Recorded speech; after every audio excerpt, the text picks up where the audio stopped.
Good evening and welcome to Gravitas. I'm Palki Sharma Upadhyay. Let's get started. China. Its moves in the Indian Ocean have been likened to Go. It's a complicated board game where each player tries to acquire the largest area on the board using pebbles. Is China doing that in the Maldives?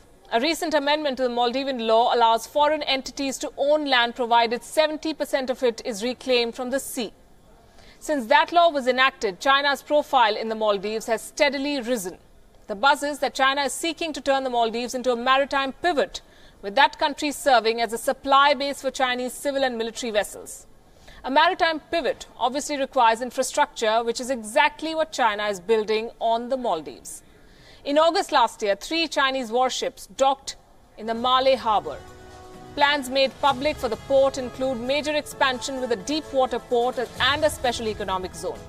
The Ilavandi Polu atoll in the north, which overlooks key Indian trade routes and the market to India, is being developed as a transshipment port and airport. China is already building a 6-lane bridge linking the capital Malé to the airport island of Hulule and then onto the reclaimed island of Hulu Malé.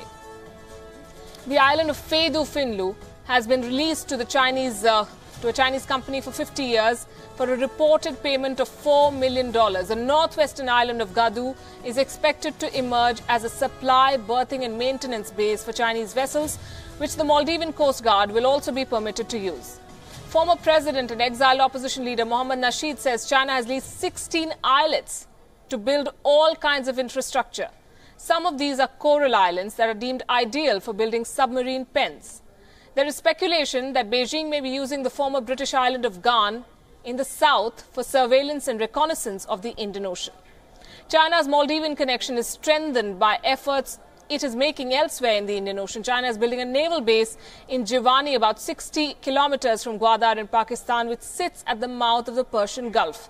It may have port facilities in Karachi. A Chinese company has a lease on Hambantota in Sri Lanka, where Chinese submarines are known to have docked. And Beijing already has a base in Djibouti on the Horn of Africa. There are plans for more bases in the Bay of Bengal, in Myanmar, and on the east coast of Africa.